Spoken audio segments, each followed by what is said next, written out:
Greetings, Dayton.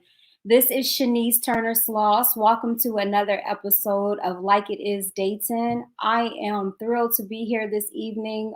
We have a wonderful show today, and I would like to take the opportunity to let everyone know that, again, this show is very fluid. We're having a discussion, a conversation about just different things, not only politics, but different things that we are experiencing in the city of Dayton as parents, community members, and the likes. Again, so this is a very fluid conversation. Again, I am excited this evening to talk about some of the different things that we have all have experienced during this time in the pandemic. And so we have an array of wonderful, talented intellects on the show that's going to give their different perspectives. So I will take this opportunity to introduce everyone right now. And so if we will just, again, tune in and pose any questions. We are live. So if you have any comments, drop us a line in the chat and definitely share it with your network and your friends and your family members and those who you feel that will have an interest in the show. So again, let's introduce everyone into the show. So our first guest we have that will be joining us is Miss Gail Fowler. Okay. I was hoping you would do the intro. Gail Fowler, I own a business, Faces, Parent, Family, and a couple education services. I deliver parent education, relationship enrichment, as well as family engagement to workplaces, agencies, and organizations to better create relationships with families. Great. Thank you. Thank you so much for being here. Ms. Gail and I, we go way back. So again, I really appreciate you taking your time to be with us this evening. So next I have Ms. Jennie Valdez. Ms. Valdez, thank you for joining us. Sorry, I was muted. It's okay. My name is Jennie Valdez. I have been a City of Dayton resident going on 13 years now. And I am raising my 3 children here in the city with my husband. My husband is originally from Mexico City.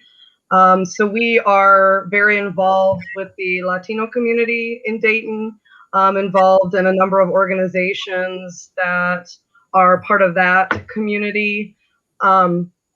And our oldest child is a graduate from Dayton Public Schools. She went through Stiver School for the Arts. And we currently have a son who is a sophomore in high school, and our youngest daughter is a 6th grader. And we really love living in Dayton, and it's been a good experience, and we've been really happy. So, Shenise, thank you for having me today. Yes, thank you. Thank you. I really appreciate you being here. And thank you again. Even though we've met some time ago, probably about 4 or 5 years ago, but it was good to reconnect. So I'm glad that you have taken the time to be with us this evening. Thank you. I'm glad to reconnect as well. Yes, yes, definitely. So next we have Dr. Linda Huggins is joining us. Dr. Huggins. Hi, like she said, I am Dr. Huggins, and I have been in education for over 12 years. I'm currently in the process of opening a school. It'll be titled the Dayton School. I also have 3 children. One is in middle school, and the other 2 are in elementary school at River's Edge. And I have been a resident of Dayton permanently since the 9th grade, where I attended Dunbar High School. But I've been back and forth to Dayton my whole childhood. All right. And I'm very grateful that you're having me on the show. Yes, thank you, Dr. Huggins. I really appreciate you being here. And so, again, we're going to talk about your school and some of the different initiatives that you are doing, as well as Ms. Valdez and Ms. Fowler. But we have to continue to introduce the rest of our guests. So I have to introduce my dear friend, Ms. Julie Aries. Hi. Hi. Good evening. Hi. Thank you for having me, Shenise. My name is Julie Aries, and I live in the city of Dayton, and you may hear my youngest in the background. But my husband and I have lived here since 2003, and we have 2 daughters. One is a kindergartner at River's Edge Elementary, River's Edge Elementary. Dayton. One is a 7th grader at Stivers School for the Arts. And I've worked in the nonprofit sector my entire career. So I've done a number of different things, including community organizing, work with the Hispanic and Latino population, other immigrant and refugee populations as well. I've just done a number of different things. And my husband is also an immigrant from South America, from the country of Ecuador. So it's great to be with you all, and it's been a very challenging year. And today is that anniversary of 1 year that the kind of pandemic struck. So it's a good time to sort of reflect, and hopefully brighter days are ahead. Absolutely. Absolutely. Thank you very much. And thank you for being here again. I really appreciate you extending your day and taking the time out of your day to speak with us. So last but certainly not least is Mr. Blaqsage. Greetings, everybody. It's a pleasure to be on the show. I'm a sociologist and educator, professor. Native of Dayton, I've been actively involved in the education system, both higher education and elementary, high school, for quite some time. I have 3 kids, 2 of which attend Dayton public schools. Very engaged in their education and just trying to make things a whole lot better, not only for my kids, but for every DPS student Absolutely. here. So it's a struggle, but we have to continue to just fight the battle. Yeah. Hold people accountable. Absolutely. Absolutely. So thank you. So let's pull on that thread a little bit. So you spoke about the challenges, as well as Julie mentioned that, this is the anniversary, if you will, of when the pandemic first began. And we are still in the pandemic, although like Julie said, that there's hopefully light at the end of the road, if you will, with the vaccinations being rolled out. But I want to talk about, again, the conversation is very fluid. I just want to hear everyone's perspective on some of the things that you have seen or that you've experienced in the field and the line of work that you do, as well as within your own personal story or testimony within your household. A lot of us on the call are, in fact, parents, working parents. And so I just want to talk a little bit about those experiences, some of those challenges, if you will, the opportunities. How do we envision, or what are some things that we could really, I say, learn from this experience and this time that we're in, and not only with our immediate families, but collectively as a community in its entirety. So please, I'm interested in hearing you all's perspective. So I can go first. I think the blessing and the curse was leaning on each other. Yeah. I know that in my neighborhood, my neighbor, when the pandemic first started in March, April, she was at food pantries. I'm working, my children are at home, and she was very helpful in texting me. My oldest son is 12. I have a 12-year-old, a 10-year-old, and an 8-year-old, and both me and my husband work. Yeah. And we couldn't take off. So she was very helpful, along with my other neighbors, in making sure that they were safe and that they were doing what they were supposed to do, as far as checking on them, but also making sure that we were fed as a family. Matter of fact, today she just called and said, I went to the food pantry. Do you guys need anything? And I think that a lot of middle-class families, working-class families, and poor families, we all had to lean on each other in this time of need. And it's a blessing and a curse, because a lot of us, including myself, don't necessarily like being vulnerable and asking for help when it's needed, especially when it comes to basic essential like food, or something as basic as knock on my door and make sure my kids are okay and not being judged. So I think that in this pandemic that we learn to lean on each other. Absolutely. Absolutely. So Ms. Fowler, with the work that you do, did you see anything that really that you would say that was that really pushed us to different limits. Again, we know that we had some challenges prior to, but what is your perspectives on some things that you noticed in your line of work? You're on mute. Sorry about that. We forget. Dr. Hicks, You would think we had this down by now, right? yeah. First off, just noticing and understanding, I guess I would say understanding that it was going to be a struggle, and it was a struggle for families, and trying to articulate and share that with other professionals to understand this was survival mode for some families. I can remember in the beginning being in a meeting and they're like, maybe we should do a self-care webinar. I said, families are trying to feed their children and maintain jobs and find a way to live right now. So how are we going to reach out and fill those gaps for them? So one of the challenges was just getting people to understand and connect with the multiple issues and layers of situations that families were dealing with. With families, what I liked what Doctor just said is that we learned to lean in. And that was so important that people learned that there is a village available to them and how to gain the support, calling on extended family, calling on neighbors to really help keep the ball rolling, that this was not something that people could do in a silo. It was more of a collaborative and collective effort for everybody. But the real challenge was really trying to understand that this is a great time in the community for us to learn how to collaborate and meet the needs of our community and families. Absolutely, absolutely.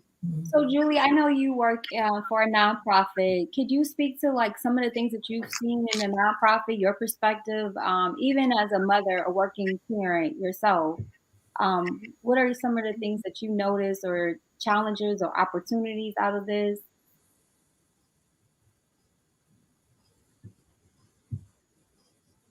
Yeah, so I'm in a leadership position in a nonprofit, and I was lucky enough to not be laid off at all during the pandemic. However, I had to furlough some time staff that were under me. So that was not a fun thing to have to do at all. However, the leadership in my organization did offer some support items and access to some resources for our staff if they would ever need those things. So that was really great to be able to say, you know, we are a community and we are in this together and we do have resources. So if you would need those, please reach out. As a working parent, our family was sort of lucky enough to have one parent, my husband, who does not work currently. He was taking some classes at Sinclair when the pandemic started, but we were able to, quote, pivot pretty quickly, and he was able to just focus on helping our two girls do their online schooling. But we had to quarantine pretty hard because he has a rare lung disease. So we knew if COVID reached our household at all, it would be a tragic end. So luckily we have been able to quarantine and have had a lot of people support our efforts and keep their distance and understand that we want to make it through whole. And that's what I kept going through in my head, is like, if we can just come through this whole, you know, I'm willing to sacrifice, you know, a lot of things just to make sure that everyone comes through this okay.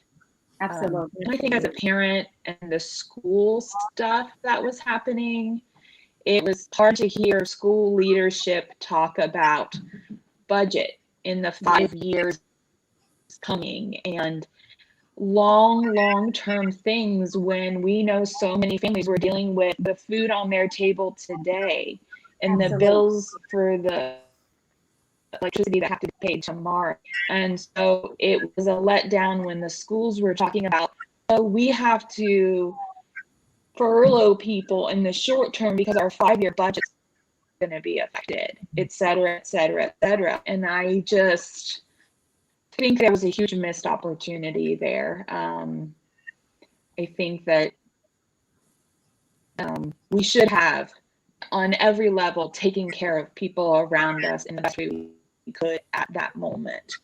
And yeah, that's just kind of where I am with that. And I'm so glad that we have vaccines, and hopefully we will come through whole. And I know so many families aren't, but that's kind of where I am at this point. Absolutely. Thank you. So you bring up an interesting point because, again, a number of us on the call are, in fact, DPS parents.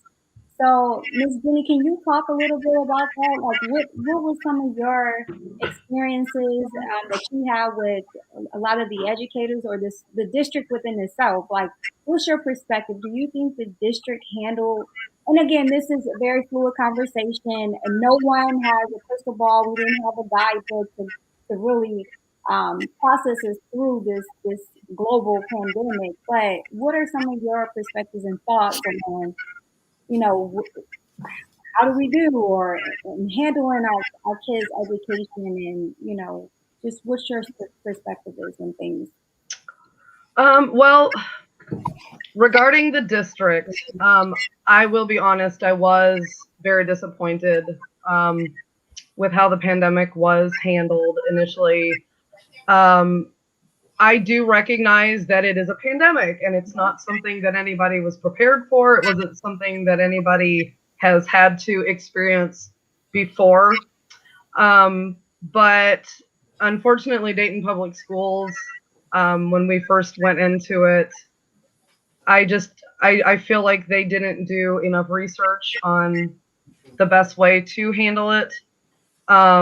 As Julie mentioned, they spoke of a 5-year budget that they were concerned about, and then turned around and riffed a whole bunch of our teachers right when our children really needed them the most. Oh, absolutely. Yeah. I come from a family of educators. My dad just retired just this past school year from teaching high school for a number of years. Wow. And as I spoke to my parents about what was going on, they were really surprised at some of the choices the leadership in Dayton Public Schools made. And I think as the year has progressed, there are choices they've made to try to handle it better, but they really had to trip over their feet a number of times before they got to where we are currently. My kids are currently virtual. We chose to keep them virtual. It is not a perfect system. It's far from a perfect system, but we also are aware, again, it's a pandemic and we're doing what we have to do at the moment. But I think from the bigger picture, what the pandemic has shown from the perspective of education is a system that is already highly broken, and it's at the state level, even the federal level. But let's talk about the Ohio state level. A lot of choices are being made for our schools that are not beneficial for our children. They're not beneficial for our teachers. Testing is a big one that comes to mind. And I think the pandemic really brought that to light, because we were in these extreme circumstances, and the powers that be at the state level were really not being very willing to bend. They were staying rigid, which was ridiculous. I mean, this whole school year should have been looked at differently. Instead of putting such a huge amount of pressure on our teachers and such a huge amount of pressure on our parents, and especially on our children. Yeah. They would talk about our children's mental health and normalcy and things like that, but then at the same time, they were wanting them to still be in the classroom the same amount of hours, even though a lot of them were at home in front of a computer screen. And they were being very rigid about testing. I think they're just now maybe being a little lenient, and even then it wasn't lenient enough. They're still requiring our kids to come in, and it's even ones who are choosing to be virtual have to come in person to test. I'm really disappointed in our state. I'm disappointed in our country. I think we could have handled this much differently, and it would have been better for our children, especially. So Absolutely. I appreciate your comments, and my sentiments are the same.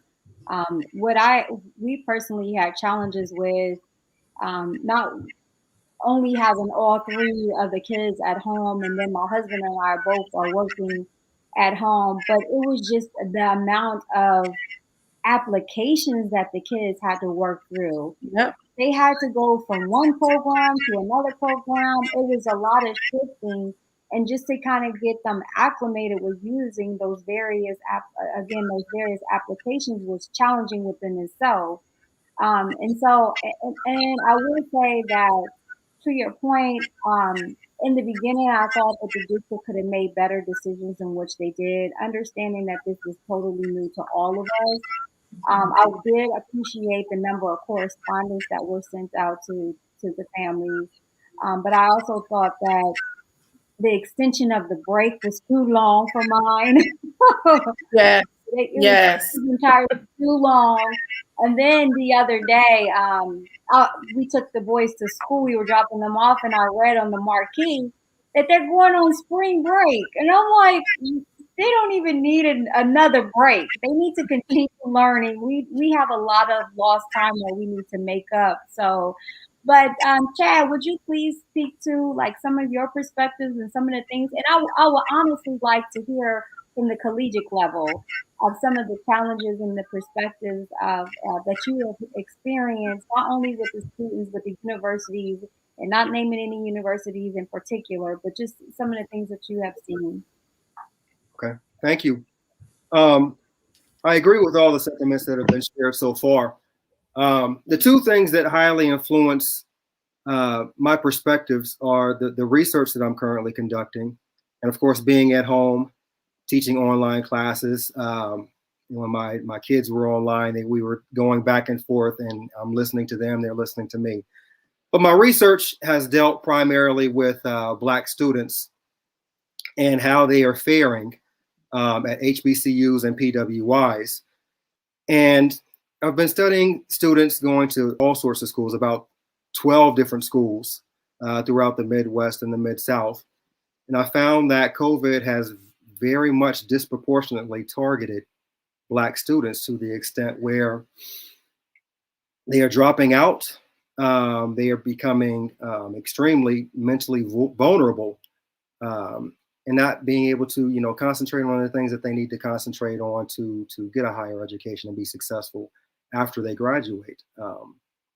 But in doing all that research, it just caused me to really investigate if college students are experiencing this. You can only imagine what high school students are going through and elementary schools students are going through. It's almost exaggerated. So looking at that through a Dayton perspective, once again, I mean, you have all these compounded issues that Dayton is dealing with right now. We're one of the most impoverished cities, first and foremost. And so we know that, education is not going to be too far behind. And so our students are struggling.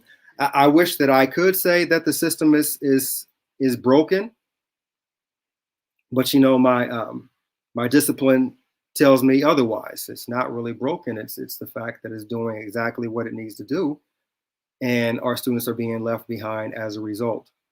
On the higher education level, and I'm speaking very freshly on this because yesterday I even shared with my wife that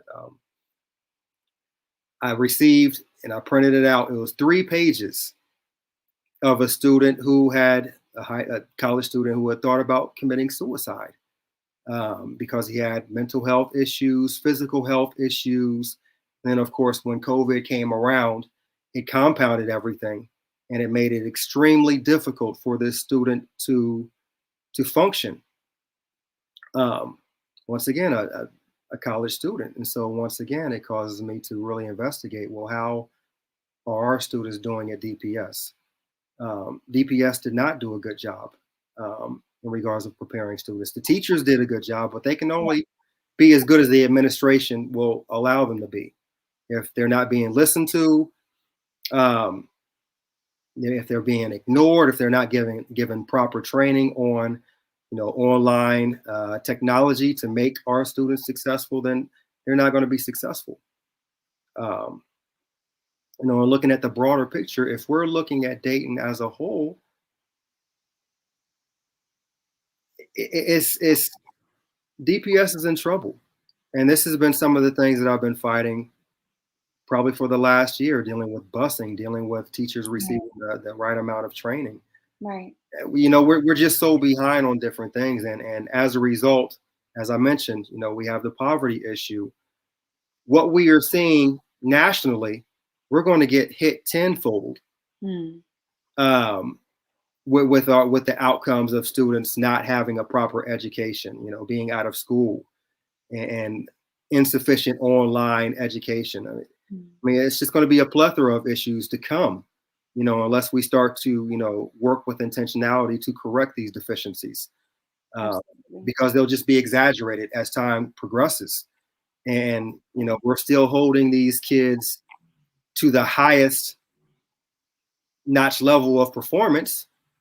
And when they don't get to the what we deem they need to be, then they're punished. Absolutely. Yeah. School districts lose funding and things of that nature. And so it just perpetuates the issue that grows. Specifically in Dayton, it's going to be a huge issue in Dayton, specifically with DPS. But it starts with leadership. Absolutely. It starts for being proactive. Absolutely. It starts with, and I know Jennie had talked about the research that went into, how do we prepare for something like this? And I was on the battleground, say, hey, listen, DPS, you need to get this research. You need to do the research this way. They didn't listen. They kept on operating as if it was normal, and if we fall so far behind because of a COVID pandemic that we're only a year in, then we were already well past the tipping point. Yeah. Okay. So this is an issue that we've been having, COVID just exaggerated it. It exploited it. Right. So we need to really be intentional with selecting leaders, number one, and holding our leaders accountable for what they are supposed to be doing for our kids. Kids are oftentimes deemed to be our future. They're not our future. They're our present. They're right now. They're right here and now. Whatever we invest in them right now is what they're going to be in the future. Absolutely. So the investment starts now. Absolutely. Thank you. So Dr. Huggins, you have experience as an educator. Can you expound a little bit on that, what Chad was talking about in terms of just where we are and where our education system itself and just being proactive and absolutely. I think that when it comes to underserved communities, we continue to do the same thing and expect different results. Right. And I want to speak on what he said about our college students just a little bit. I teach 7 through 12. That's my area. And a lot of the students that I have served, they still communicate with me at the college level. They call me, text me, ask me different questions. And I remember one of my students who went to school for football was really having a hard time during this pandemic. And I remember getting a text. I remember texting and saying, how's school? And I remember him saying, I don't really know my purpose anymore. And I literally cried and told him that he has a purpose and not to let this get the best of him. But he's from Dayton. He grew up poor. I won't get too much into it, but a lot of times we put so much pressure on our students far as GPA and far as the book smarts portion that if our students are not reaching at a certain level, if they feel like they're not up to par, then they really feel hopeless and they feel like they don't have a purpose. Yeah. And I feel like that's sad. I feel like we really need to tap into all student abilities and not just at certain schools. I think that we need to change a little bit and do some more project-based learning, do some different things of that nature. I also feel like I will agree with the panel on DPS dropping the ball on certain things. But one of the things that I want to talk about is the fact that when the pandemic first started, I felt like they didn't give our teachers enough grace. Absolutely. And Thank you.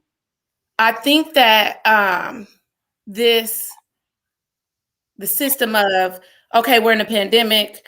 What are you doing in your classrooms? What are we going to do? Students are behind. It was so much pressure. And then the rift came, and then all these different things came. And I don't know. I just felt like we weren't giving our students grace. I told my kids, let me tell y'all something. You'll be okay. Yeah. Do what you can do. And if you can't get this app on, our internet was crashing because I'm on the internet working. At a certain point, I was on the internet working from home when they really closed things down. I was working from home. All three of my children were online. And the internet wasn't working. I went and picked up a hotspot from downtown. That hotspot wasn't helping out. And I finally just said, listen, it's okay. We will be okay.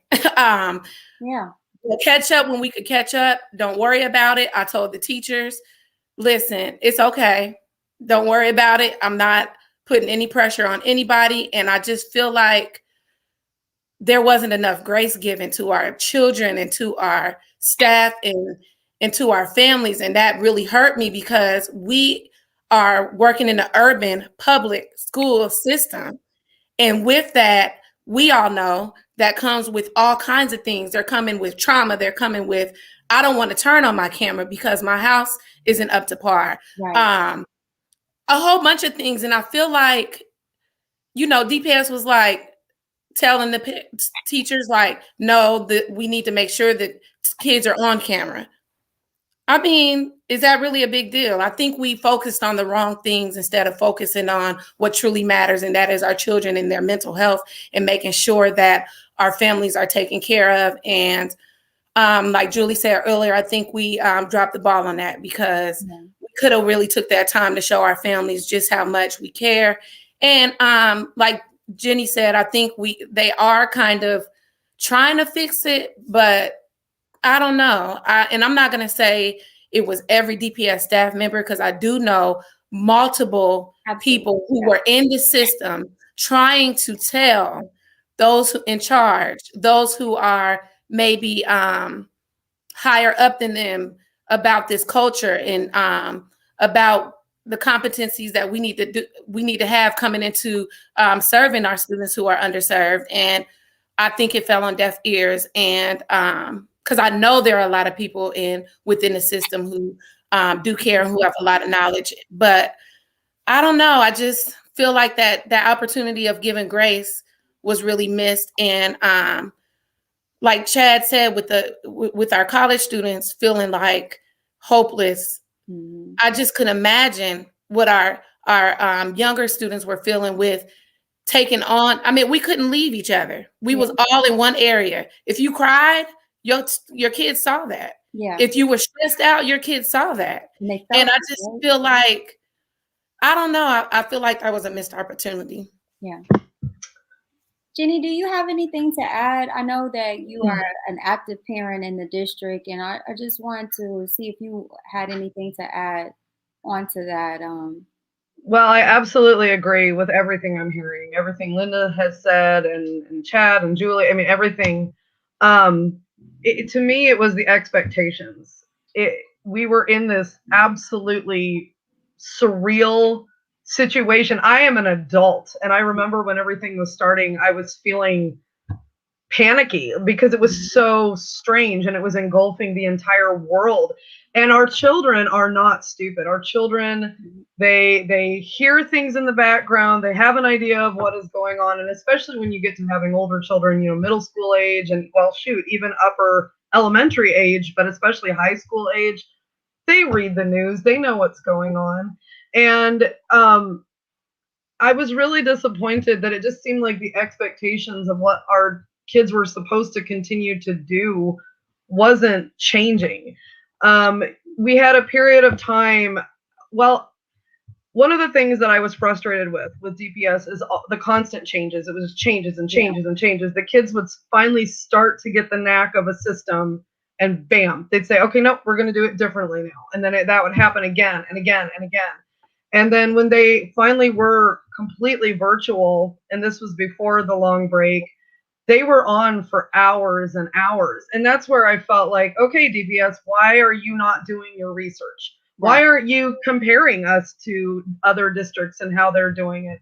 I have friends with kids in other districts, and when I would tell them how many hours my children were spending sitting in front of a Chromebook, they were shocked because their kids were not spending that many hours in front of a computer screen. The district had come up with other things for the kids to be working on that didn't require them to be sitting in front of a computer screen. But I think, I'm sure this is a nationwide issue, the expectations. Our expectations have been so great for our kids. And Lynda, what Lynda was saying about talking to her kids and saying, you know, we are going to do our best to get through this. That I had that conversation regularly with my children because my kids would get such anxiety over what was happening. And I would sit and talk to them and say, this year is unusual. We are going to get through this year. I am not asking you guys to bend over backwards right now. I want you to just get through this. My dad is a retired military, retired Air Force. So I grew up with that military background. We moved constantly. And I kept saying to my husband, the way society is reacting to this is ridiculous. If we could just mellow out a little bit, let our kids, just give them, as Lynda said, give them some grace. Yeah. Our kids are going to be okay. Our kids are going to bounce back. It was putting all this pressure on them. You got to get this done. You have to do this testing. You have to do this many hours online. It just seems so unreasonable. And I know that contributed to the mental health challenges that they were running into. Absolutely. Yes, I agree wholeheartedly with you. I will never forget, it was during the period when I think the students, they were working online, and we had to go to the school to pick up a new packet for our youngest son. And I just remember his teacher just expressing, you know, how much she wanted to be in the classroom, how much she missed her students, and how much she was willing to take her computer home over the extended break just so that she could be in the classroom, so she could be around her children. And I think it just speaks to the level of commitment that our teachers, that they have for our students, and the work that they're doing to make sure that our students are educated. And they need that support not only from the administration, but from the community as a whole. So I want to talk a little bit about Ms. Fowler and the work that you do with families and parents, you know, because we talked about the stresses of the students and the teachers, the district in its entirety. But, you know, oftentimes parents are left to be the ones that hold it on their shoulders and to keep it all together. And I just want you to talk a little bit about your experience, again, in the line of work that you do, and what do you have to say about this? I know you and I, we've had conversations. Well, I'm just going to say right off the bat, it becomes very frustrating. I love the word that people have been using, grace.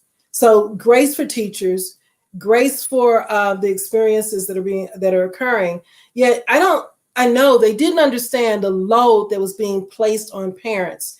And there's always this us or them type philosophy. So in working with parents and doing family engagement, one of the challenges is to dismiss this assumption that parents don't care. As I said, I don't know a parent that doesn't get up and want something better for their children, that doesn't have dreams for their family and aspirations for what they can accomplish. So it becomes rather frustrating to kind of confront and deal with that often. At the beginning of the year, just before COVID, we had to understand we had the tornado and the shootings before school started in the fall of 2019. And being out with groups, people didn't feel adequately equipped to address the trauma with the children. I mean, because it's so quick, and particularly with our children, to call it a behavioral issue.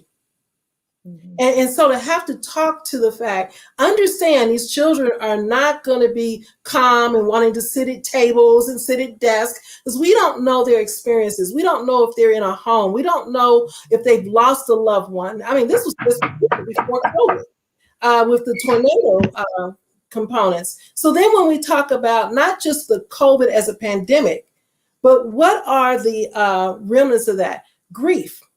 The people losing family members, people losing loved ones, as well as not just knowing. One of the things we talk about in parenting is, help children have consistency, help children to understand what's coming. That was out the window because there were parents that didn't know what the next hour or next day would bring. So I love what people said. That's challenging when we're trying to keep it together. And the children see, well, if she's upset or dad's upset, well, what do I do? And so it's easy to understand why we start talking about mental health issue, but people were so shocked and surprised. Oh, even the little ones are experiencing anxiety. Well, if my parents are experiencing anxiety, my home is experiencing anxiety. And I always say, what we experience at home, we carry with us. So many times I talk with parents, I would say, how you start that day really sets the tone. So if I'm starting the day trying to get ready for work at home, trying to deal with phone calls and webinars and sound and internet's going down, you do reach a point to say, this just isn't working. And we just got to find a way to make it work for us. And so then to compound it, when we talk about the illness, the COVID, the system that everybody has talked about, then we had in the midst of it, Black Lives Matter. So understand, as African Americans, we have to look at even a farther reach of the stressors that we are experiencing and have experienced. And we cannot expect everybody to totally understand that you're clicking on and our children would see videos they should never have to see at 4 and 5 years old. But you're sitting there and you never know when it's going to come on because it's back to back. It wasn't, everybody says George Floyd. We can't begin to enumerate the number of individuals, even to this day. Because I was in a call and somebody said, what happened last year? I said, no. Understand, Texas, Philadelphia, we can go on. There's still being Columbus. Still being killed. Yeah. But we act like we've moved on. So the whole issue of the systemic racism, along with the pandemic, and I loved how one person talked about, this isn't just a local. Because one of the things that we have to understand is economics, politics, health, education, all those are intersecting now. Absolutely. And who is falling through the gap is us. Yeah. And who's going to care enough to take care of that? Right? I mean, I love how Chad said it. It's set up to do what it does. Yeah.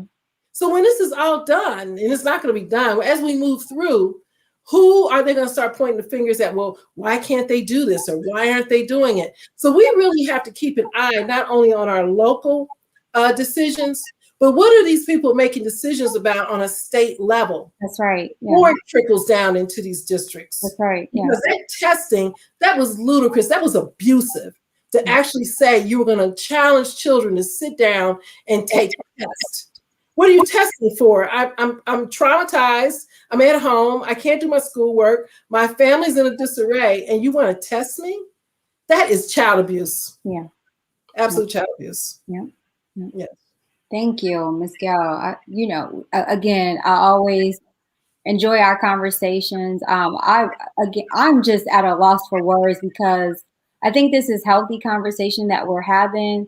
But I also want to speak to, we're like down to our last 15 minutes of the show, but I want us to speak to like, what are some of the opportunities? Do we see any opportunities? Can we try to right our wrongs? How do we become proactive instead of being reactive? Every time, to Ms. Gail's point, we've come off of the shootings and tornadoes, and then now a summer of protests, and then as well as the pandemic, all combined in one. So what are the opportunities, and any, if any, and how do we really start moving forward and start righting our wrongs, so to speak? And anybody, please feel free to chime in. Hey, I'll chime in. I think one of the positive things is that Dayton in specific, we can't get any lower. And I don't say that as an insult, but we're ground zero. So we really have to start really investigating ways in how we can improve not only our economy, but improve our education system. Because like I said, it starts with education. It starts with the younger kids. We have to think of new techniques of how to engage our students. This is a new time. Not only are students affected by the pandemic, but it's just a generational change that comes every generation anyway. And so we can't no longer go around and expect our titles to be sufficient enough for our students to, want to engage in us. It takes time. It takes time, it takes effort, it takes intentionality to try to be in these students' lives. And so we just have to reimagine. I'll use that word since it's been, highly sexualized. We have to reimagine how we are engaging with students, specifically in schools. Yeah. Now I'll just leave it there because I'll talk for another hour on that. Yeah, shout out to the collaborative and reimagining and the work that they're doing. Julie, can you speak to what are some of the possibilities or the opportunities? How do we really start moving forward and again and try to right our wrongs? And how can Dayton, I know we're dealing with a global issue itself, but how do we start putting a microscope on Dayton and start really addressing what we need to here locally, and then being able to affect those changes? Because we know, one of my dear friends, she says it best, like statewide policy starts on Main Street. It starts on your street, right? It starts on the local level. So can you speak to that a little bit, Julie? What do you think some of the possibilities are?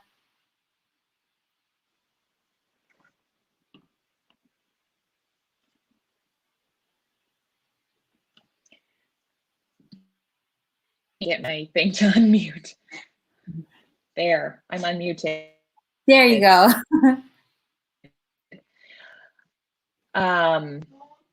It's we've got to start like everyone else has said, we've got to reimagine what's happening. And I keep going back to the crisis. Explained to that. I believe in Chinese, it is represented by two symbols, and one of those symbols is opportunity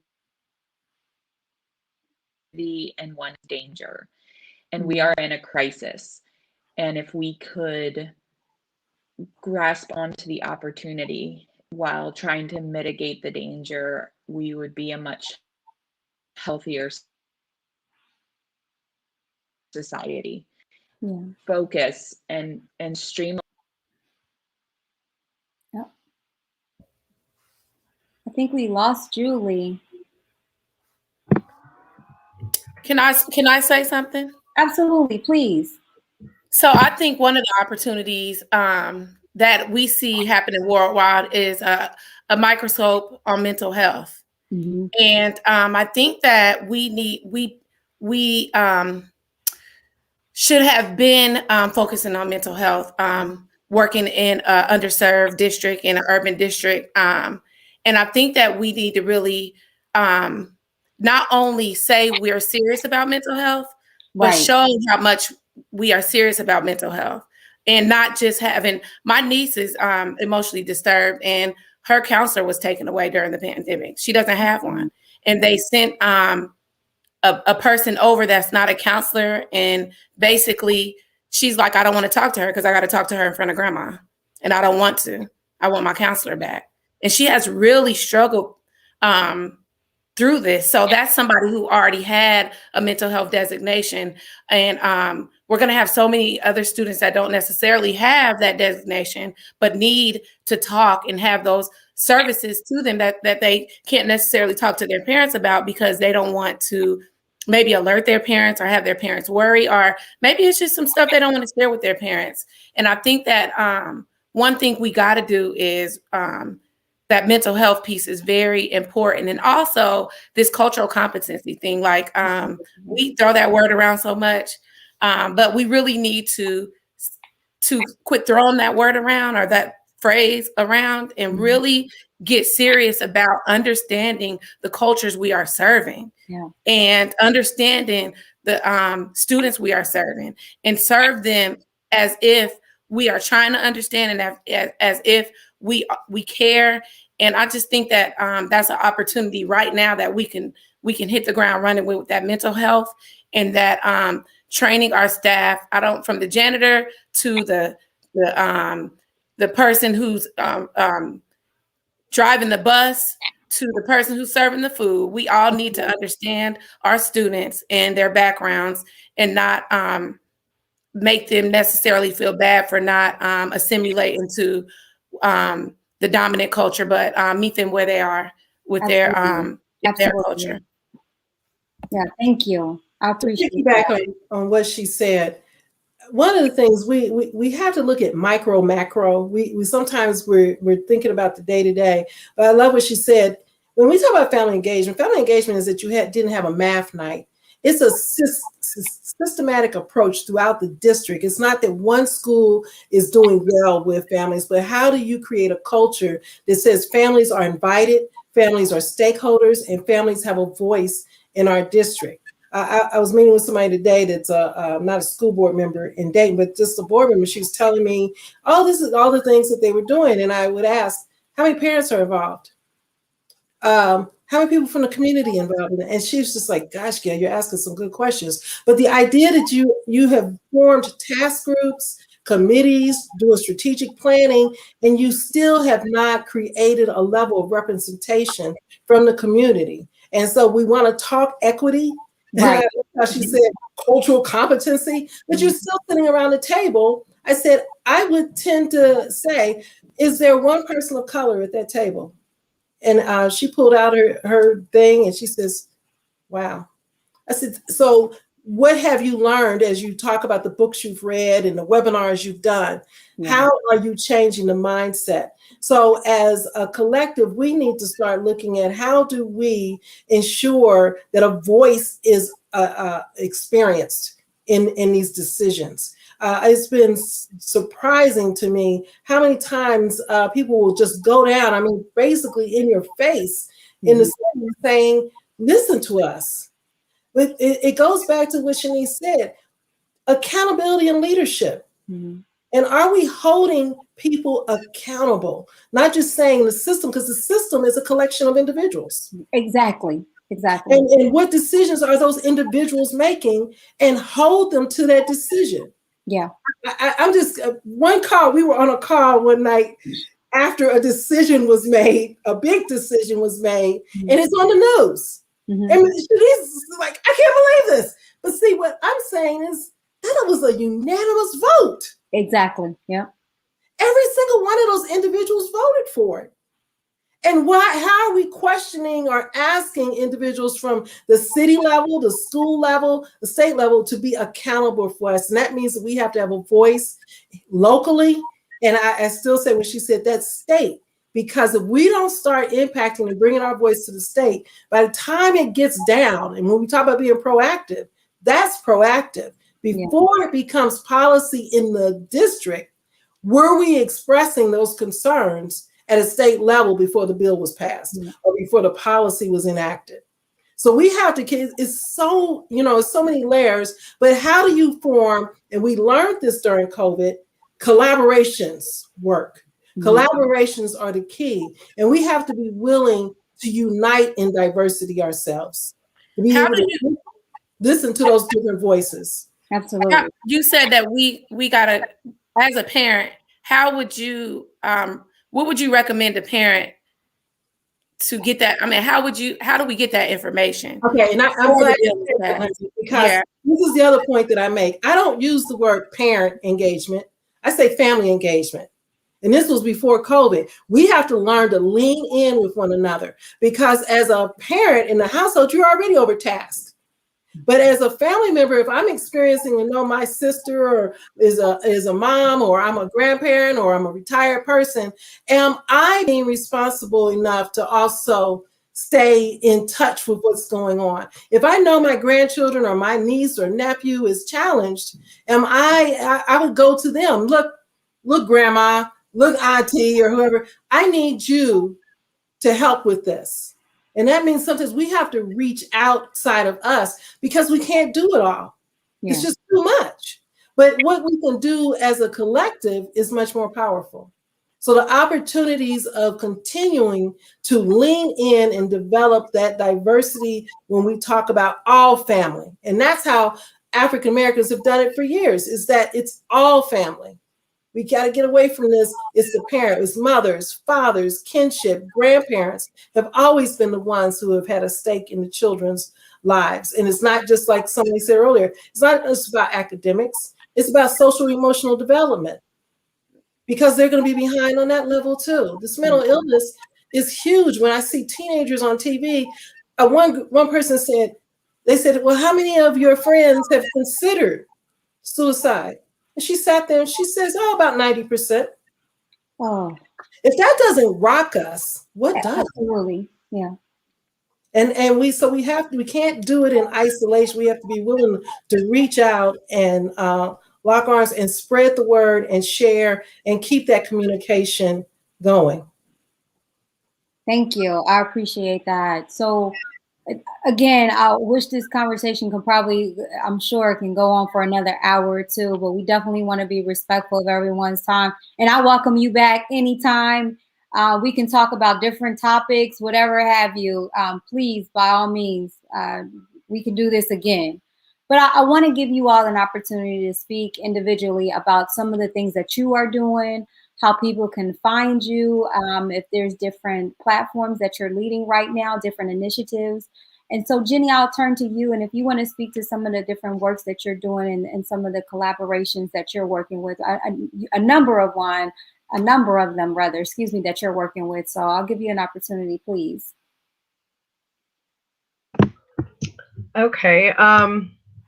I am working with a couple different organizations in Dayton that are focused on the Latino community and the immigrant community. I am doing work with Latinos Unidos is one, and then Miami Valley Immigration Coalition.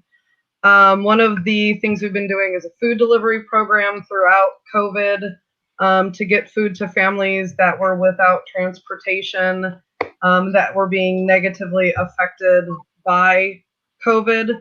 I've also been working with a coalition that is looking at the police surveillance technology that's going in the city, how that can disproportionately affect different communities within the city. And that's another one. Communities, yes. Yeah. And that's another one that I've been working on. It's going on a year, hoping to bring positive results that that this technology can be used in a positive way and not used negatively against portions of our community. And so that's what I've been very busy with the past year during COVID, these different organizations. Thank you. And thank you for having me today, Shenise. Yes, thank you. Yes, we're definitely going to connect and we're going to stay in communications and in contact. So please, thank you very much for joining us. I know you have another engagement, so I wanted to rather give you an opportunity. Thank you. So again, thank you. Let's be in touch. Okay. Dr. Huggins, can you please speak to some of the things? You have your school. You're very active in the community. Can you speak to some of the things that you're working on and how people can follow you or stay in contact with you and some of your different projects? Well, during the pandemic, I got really involved with criminal justice reform with Americans for Prosperity. I don't know how it happened. I just got an email. I always say God puts me in the right places, but I got an email and I've really been trying to work with them to try to get some of the different groups who are also working on criminal justice reform, trying to get us all connected so we can all battle this battle this problem together. So that's one of the things. But I've also, you know, I don't think that we should always complain about issues if we're really not willing to Do the work. change or really to do the work. So I'm in the process of opening a school. I don't know. I tell everybody this, but I'm gonna just go ahead and say it. I grew up poor. I am the students that I serve, and I understand where they're coming from. 6 of us. My twin brother is mentally disabled, and we had a lot of things in our life growing up, and I understand what our community needs. And I am in the process of opening a school called the Dayton School, and you can find us on Facebook at the Dayton School, and Twitter and Instagram.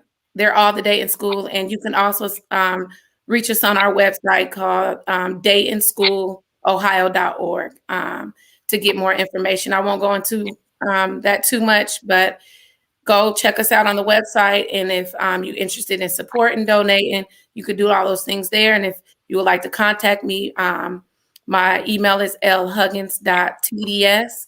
That's the Dayton School @gmail.com. Yes, thank you. We'll actually bring you back so we can spend an hour talking about your school and the vision that you have for our students here in the area. So, Ms. Fowler, Ms. Gail, please, could you please tell us some of the things that you're working on, the various projects? Tell everyone about your organization. Well, first, I want to just say, Dr. Huggins, that's powerful. I'm going to keep you in prayer for this school. And I love that you're also, that criminal justice we have. I mean, that's another segment, right, Shenise? But one of the things that I'm experiencing as a calling during this time, I actually have just invested in trainings to pull things together, as well as being accepted into a train-to-trainer program on social resilience that's really looking at the autonomic nervous system, neuroscience education, and how that impacts that whole learning and stress and managing trauma, as well as and I would really highly recommend Dr. Degree's book, Post-Traumatic Slave Syndrome. So really understanding the roots and the history of our stress and how it's impacting us today, and some of the cultural pieces that we just say, that's just the way we are. But no, it has history behind it. So really looking at taking and integrating many of the programs that I've done in the past, as well as what I do now. I'm also a mental health first aid trainer. So again, this mental health and us really starting to embrace that more and understand that we need to be educated in that. So I do offer those trainings also, but I'm actually blending the work to really focus more on how do we develop and move Black families forward in our communities.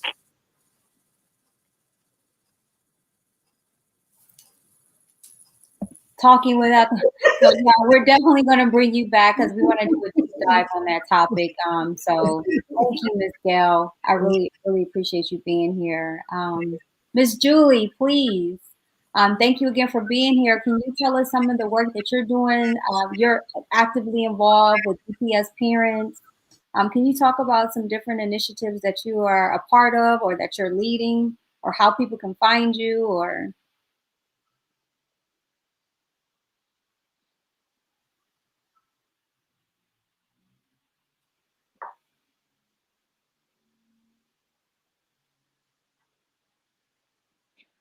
Shenise, I am so sorry. It's a delay. I've only heard about 50% of what has been said this evening because my connection's been very poor. So I really am very sorry. Could you tell me your question one more time? Sure, absolutely. No worries. Listen, we are in COVID, so everyone is probably streaming and downloading and everything else right now. So please, I'm just asking for you to just enlighten us. Absolutely, Grace, right? Just enlighten us on some of the initiatives that you're leading, some of the projects. I know that you're an active DPS parent. Could you talk about some different initiatives that you are a part of again? Or how people can get in contact with you or find you? To be honest, I've been just trying to help out a little bit around the edges. I've helped Jennie Valdez with her work of feeding families here and there. But because of my husband's lung issues, I've really had to very much keep myself at home, and it's pained me a lot to see gatherings happening, especially much earlier, that I couldn't be at. And I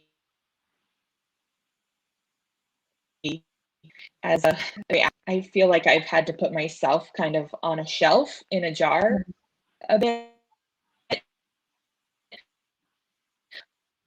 And I have had a vaccine, and my husband's had one dose as well. So we can see the light at the end of the tunnel, and I'm hoping to be getting more involved in things. But that's all I'm able to offer up to now, more than I've just been trying to listen and hear as much as I can. And keep my finger on the pulse of the community. And Absolutely. I'm very concerned for all of what's coming at us, the need for criminal justice reform and the Black Lives Matter movement, and all of the voices that need to be heard, and all of the children that need to be supported, and all of the parents that have been taking on so much. So I just want to lift up all of these voices, and Thank you. Absolutely. hopefully Yes. I can be more active going forward. But thank you all who have taken thank you, Shenise, for having me on. Thank you. Thank you, Julie. I really appreciate you very much.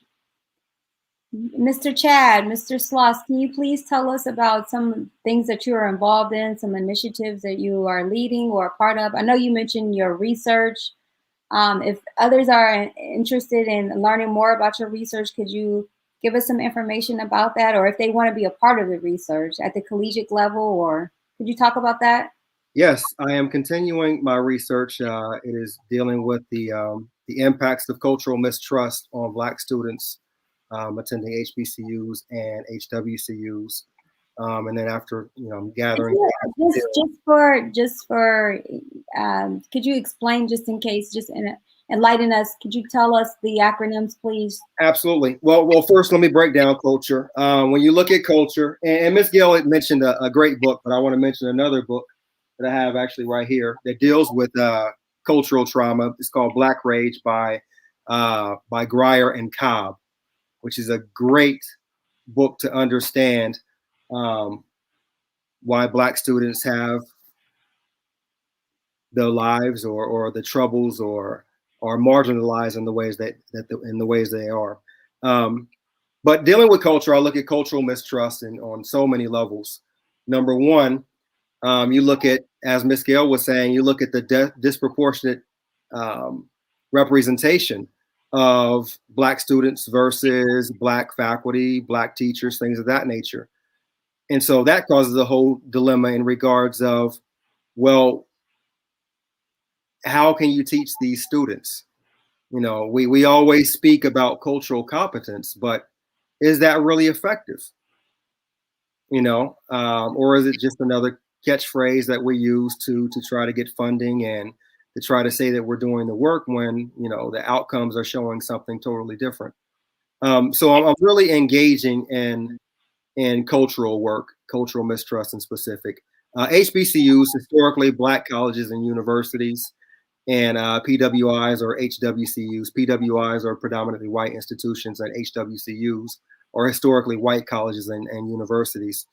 I decided to do a whole lot of work on that because there's been concise and concerted and deliberate effort to get rid of HBCUs, regardless of them actually educating Black students much better. It produces better outcomes, things of that nature. But ever since 1989 in Mississippi, they've been trying to either get these colleges to merge or to close down by choking the funding. Mm-hmm. And so it's very interesting because it's producing horrible results.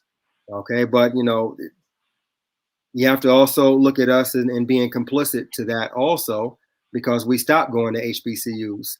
When you look at the dramatic change throughout the last 70 years, it used to be 80% of Blacks that went to HBCUs. Now it's only 10%. And so, it's telling a story of, well, do we really need HBCUs? Do we need this Black experience? So mainstream society is looking at this also like, well, they've chosen to integrate and assimilate the way they have chosen to do so. And so do we need Black teachers when we can teach white teachers to be culturally competent? That becomes the question. Yeah. And so I'm engaged in that, and I'm looking at that on the collegiate level, and I'm looking at it also on the high school level. But I'm tending to drop down a little bit more because it all ties in together. We're trying to reach students at an earlier age so they can start seeing, their greatness and their ability to actually go to higher education or either start their own business, things of that nature at an earlier age. We're waiting too late to show them these things. And by the time we are really reaching out and touching them, it may be too late. Yeah. So I'm doing that. I'm engaged in the whole other research in the cultural sense. I'm still fighting DPS, not really fighting DPS, but I'm fighting DPS students. Now, don't get me wrong, I will fight DPS as well. but I'm really concerned about the students right now. We're in a marginalized district, living in a marginalized city, and things are just constantly getting worse. And these are the ones that are suffering the worst. They're receiving it academically. They're receiving it by seeing stressed out parents. So I won't go on, but I want to just tie into something that Miss Gail and Dr. Huggins were saying. It does take solidarity. It takes collectivity. We've had a historic issue with trying to specifically get by and progress by selecting leaders. Leaders have not done the job. We always say, well, you can kill the leader, but you can't kill the movement. Yeah, you can. That's exactly what's happened. Which is why we haven't been progressing.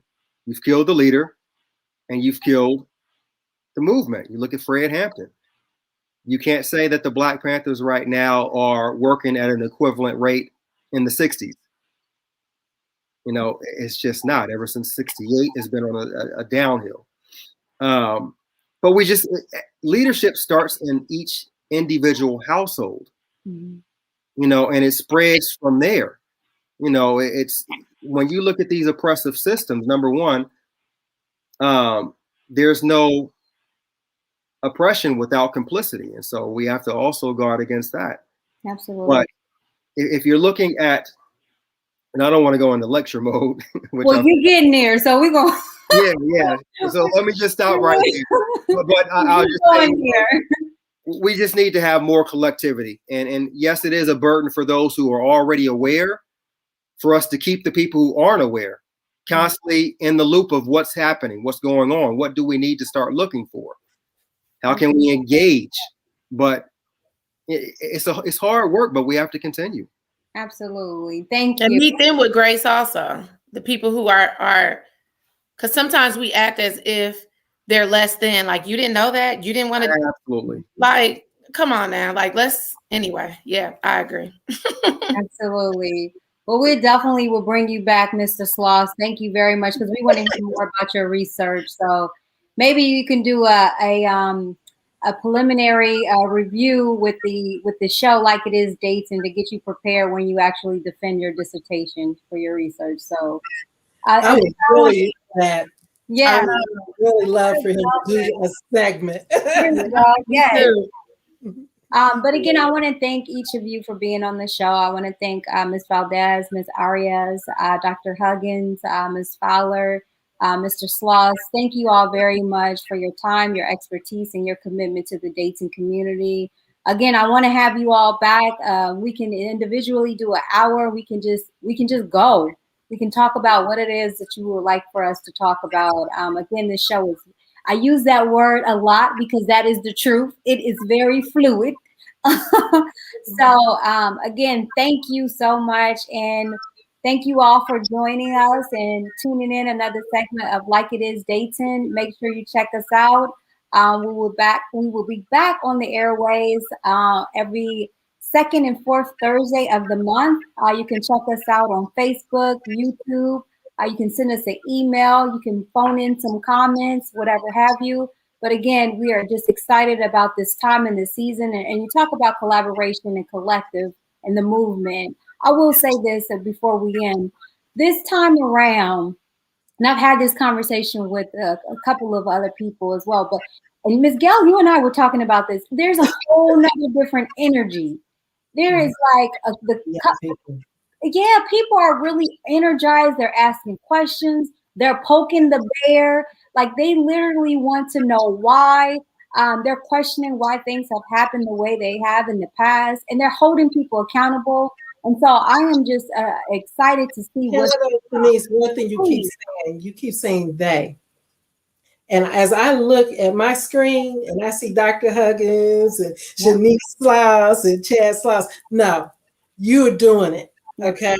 So don't minimize that. And I'm just so excited. I can't imagine. Lord, let me be around to see what these little children of Shenise I know, right? are going to do. Because they're already many days anyway. So God bless both of you, and thank you for stepping out, using your voice, and defending our children and our families and our communities. That's very powerful. So I've just enjoyed mostly just listening to everybody today. Dr. Huggins, I haven't met you, but I really appreciate what you've contributed and what you've shared. And I'm just excited about what this generation, millennials, are doing, as well as the next generations. Keep using that voice. And I'm just going to keep lifting you all up, keeping you covered and keeping you in prayer. Keep pushing forward. Keep pushing forward. Don't lose that. Okay. But love it. Absolutely. Thank you. Well, I don't have anything else to say. Ms. Gail closed us out. So thank you all very much. Appreciate it. God bless and peace. Everyone take care and be safe. Have a good.